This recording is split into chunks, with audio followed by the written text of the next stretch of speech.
I have seen that chart. I'll explain it to you. So it's the prevalence of violence perpetrated by IQ standard deviation. So 70 to 79, 80 to 89, all the way up. And basically it's asking the following question: have you been in a physical fight or deliberately hit anyone in the past 5 years? That's the question. And the prevalence as a percentage is linear going down. And when you get to the middle of the distribution, it's somewhere between 11.4 and 7.9%. So what's that? Let's call it 10%, something like that. 10% of people with 100 IQ have hit somebody or been in a physical fight within the last 5 years. And it goes down and down. But if you're talking about wanting somebody who has got quite elite mental capacities as well, 5.2% between 110 and 119, 2.9% between 120 and 129. And I saw this tweet that said the percentage of guys with 130 plus IQ who both enjoy books and bar fights is incredibly small. And that is why you can't mass produce elite special operators for the military. Yeah, it tracks. I don't have a 130 IQ for sure, but I do like reading books and punch people in the face for sure. Yeah. Nothing wrong with that. Nothing wrong with that. They're way more constrained than you would imagine. And then sometimes they, a lot of times you don't want them to be. Like, to me, my special operations guys don't have flat top haircuts. They don't blouse their boots. They don't say sir. They don't salute. They have all the ability to do those things, but the job's filthy. Like, I don't want a Ken doll doing that job. Is it seen as sort of unnecessary pomp and circumstance and ritual that doesn't contribute to the outcome? Like to jump through those hoops, to do the... Oh, you mean play the song and dance? Yeah, of course. Yes, no. So the clean shaven, the no tattoos and stuff like that. They only do that as a punishment. Anytime anybody does anything wrong, cut your hair, shave your face. That's why we hate it. That's why most guys, when they get out, they grow a beard, grow their hair out. They're like, I am sick of this. I'm never doing that again. Okay. They run that for a year and then they shave it all and whatever. They go back to normal. But no, I mean... It's the you can't tell me what to wear mum equivalent of being in the special forces. Have you ever seen a meme? It's got a bunch of Green Berets sitting around, hands in pockets. Hands in pockets. The only reason I went this selection.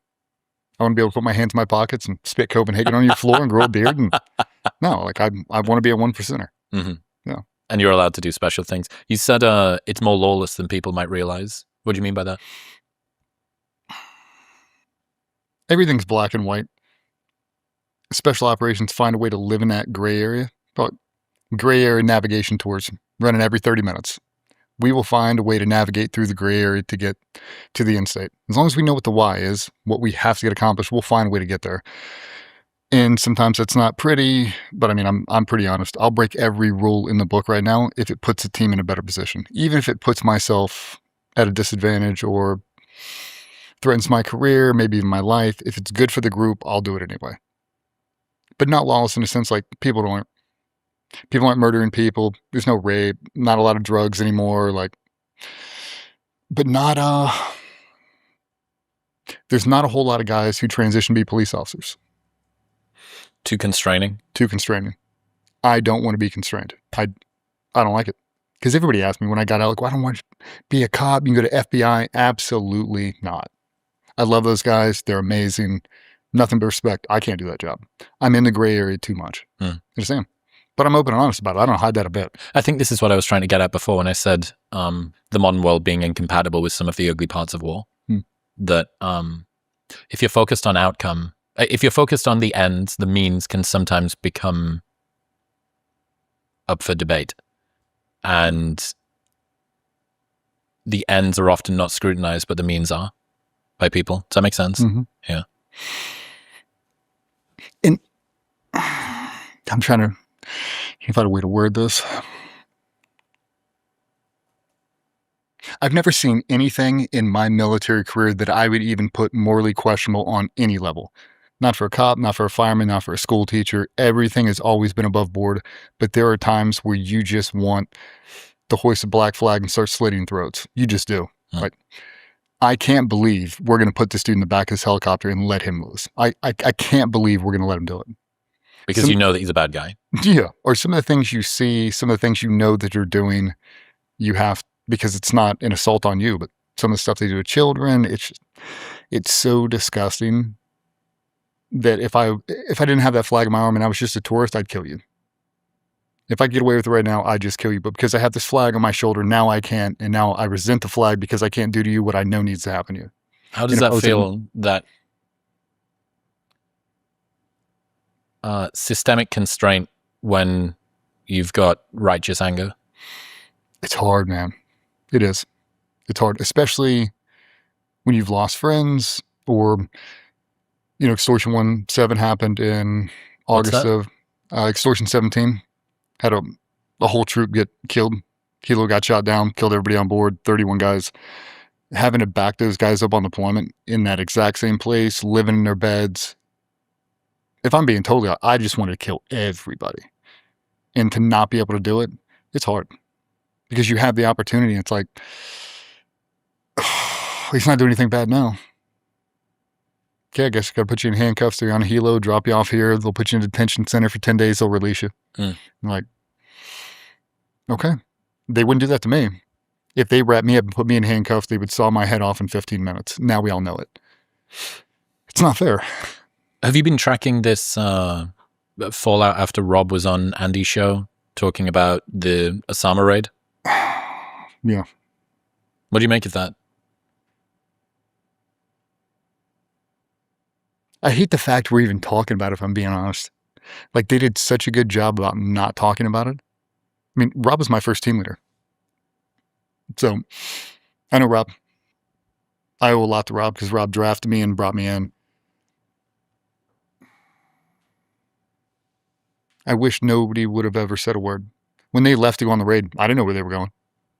Were you on compound or whatever it's called? I was in his team. Yeah. So you didn't get chosen? No. Motherfuckers. 2 junior. Yeah. How? We'll say we rack all the teams. We'll say there's 7 guys.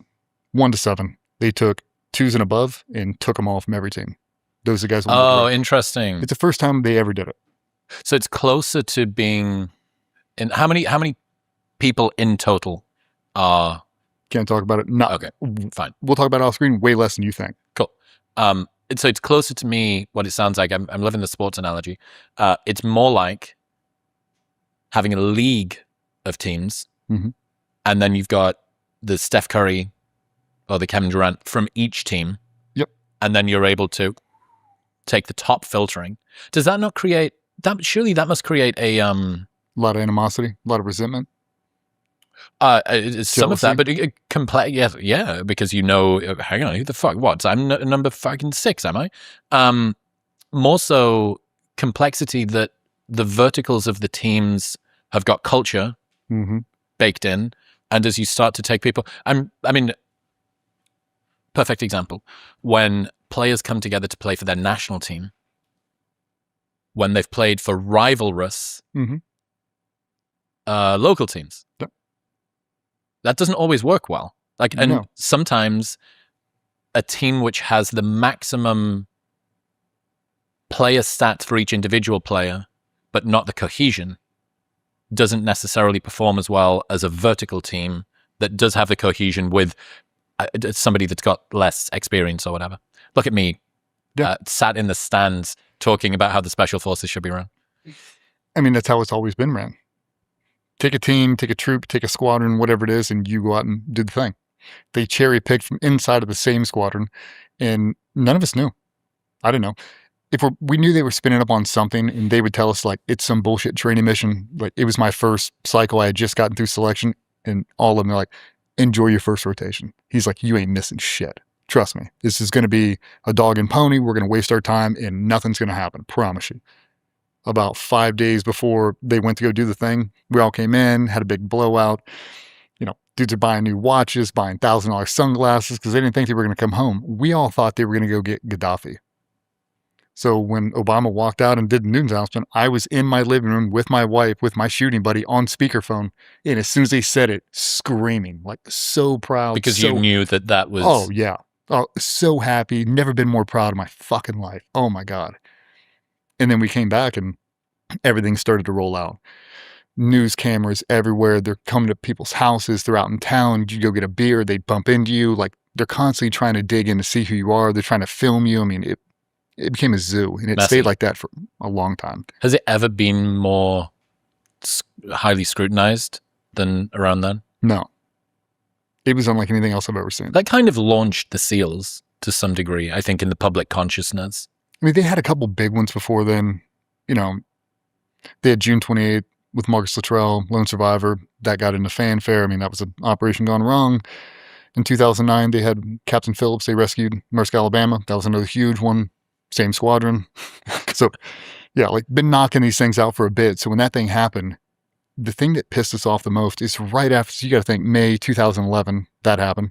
August 2011, another squadron gets shot with an RPG. Whole troop goes down.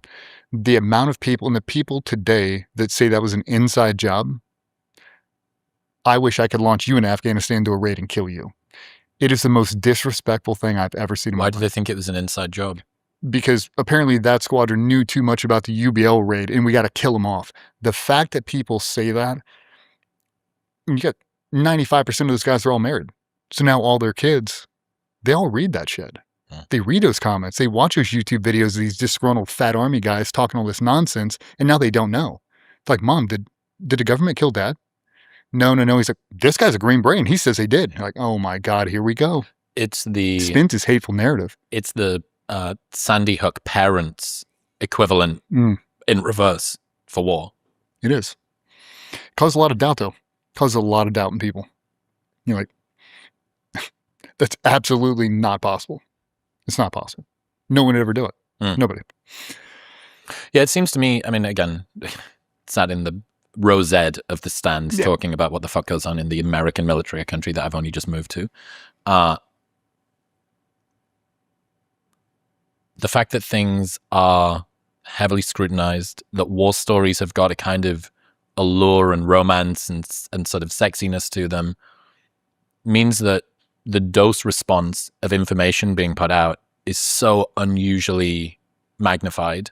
And yeah, with the Osama bin Laden raid, you have every single second of potential information is going to be just, it's game tape. It is like game tape in some World Cup final. And there's a critical mass that you can reach of information. And when you get even close to that, you basically have a kind of nuclear self-sustaining reaction where it just generates more and more and more. And yeah, I watched Rob talk on Andy's show, and I'm like, if nothing else, this is going to create an awful lot more nuclear reactions. Really wish you wouldn't have said it. You think about all those guys that are still in, they're the ones that are going to have to deal with that. I had to deal with it. And Rob does Rob things. You know, guys got out and they wrote books. If you weren't in that command when those books dropped, you have no idea the hell we all went through. Why? Oh, anybody who had association with them, we had guys combing the ceilings for bugs. You know, they leave listening devices. I mean, it was so, because nobody knew who was feeding them information. So once they separated out and they started writing the book, they're like, okay, well, somebody's communicating with them. They know too much active information that is happening now. And you could tell with some of the emails going back and forth. They were following guys home. Oh, there was, I didn't realize this. Some of the people who had been in and then got out and were then allowed to talk about what had happened included information that they couldn't have known had it not have been passed on from people who were still inside. Wow. So now you got everybody just pointing fingers at each other like, It's you're talking to him, you're talking to him, you're talking. Like, can we just go back to work, man? Let's just go back to work. I wish nobody would have ever said a thing. Just kill him, put it up on news, he's dead. Don't say how, don't say it was a compound raid, don't do any of that. Don't say how, don't say who. But then on the same side, we got to be honest. Everybody who's in special operations right now, today serving, the only reason you're in there is because you read a book, you watched a movie, or something from somebody in Vietnam, Grenada, Panama, Black Hawk Down. That's the only reason. Isn't that strange that you've got... So you're telling them not to, but the only reason we're all in this building is because somebody like him wrote a book. How many people have wanted to become Navy SEALs? How many people have become Navy SEAls? Because... Not many, but a lot of people have tried. Yeah. I mean, somebody asked me the other day about David Goggins. And they're like, what do you think about David Goggins? And I'm like, when I was in the teams, it was different because he was a poster child. He was an athlete for the Navy. I'll say between David Goggins and Jocko, those two people have probably put more people in the services over the last 10 years than anybody else in the last 50. They just have. Millions and millions of people have read their books, seen all of that. They've either become cops, firemen, Navy SEAls. They've joined the Coast Guard. Yeah, they all do. Like, they did it right. They did a good job. They put them up on a pedestal. They weren't talking about war stories. They weren't doing all this stuff. Yeah. But you take that and then you take the actual operational side of it and you're like, well, you're okay with they do that, but you can't do that. Why? I don't know if people are okay with anyone. There's there's a degree of, and I'm on the real periphery of this shit, but my YouTube every so often feeds me veterans talking about veteran drama shit. And it seems like there is a kind of noble silence that's expected of anybody, especially as you get up toward the higher tiers too. Yeah. And it would be an interesting question to ask those people, would you rather people adhere to the noble silence? Would you rather veterans adhere to the noble silence? Or would you rather have however many more million able-bodied men trying to serve their country or their community in the police or the FBI or the special forces? It's hard to figure out because you look at like the UK, very, very small. Only very small. Not very, very small. Very, very small. Small. I'm not going to disagree with you. But England is small. And how they conquered all of that, pretty incredible. Yep, the accent helps. They do. The accent helps. They don't give their military enough credit. There's not enough people growing up in England that want to grow up to be in the services. Dude, there isn't this. I need to. It is unbelievable to me. I remember the first time that I started coming to America and the first time that I got on an internal domestic flight from somewhere in America to somewhere else in America. And you hear them come over the tannoy and they say, we would like to invite active military and first responders or whatever it is to get on the plane first. I'm thinking, I have never, ever heard that. The idea of a veteran community. I once wore a Black Rifle coffee shirt. Getting onto a plane. This is a few years ago, and it's kind of khaki green with gold print, like classic sort of military thing, and it's got the American flag on one arm. And as I walked past, there was an older gentleman, really nicely dressed, one of the early rows, and as I walked past, a bigger guy, short hair, said, "Thank you for your service." I'm like. And there's all of these people behind me, and I'm like, my T-shirt has just given me stolen valor, and I have no idea how to fucking wipe this. I wanted to. I must remind. I'm actually British. Like there was no way for me to. But I remember thinking there is such a reflexive response, especially maybe among older generations, to just revere people who served in the military, and it is whatever the opposite of that is. Like actively ignored or kind of looked down on as if you did something a bit stupid. Like you weren't smart enough to go into whatever else. That's why you joined the military. That is exactly how the British military veterans are seen. Exactly how they're seen. Big population in America, same thing. Mm-hmm. But now they appreciate it because we got attacked here and 9/11. A lot of people have forgotten about that, but I mean, I try to remind the guys often, the only reason we're not speaking German is because of the military. Like we are. The only reason we're all actually free is just because of the military. Nobody really wants to uncork that. So the reason we're free right now is because nobody really wants to fly over here and find out. That's it. Yeah. They just don't. If we did not have the military that we do, we would have been taken over a long time ago.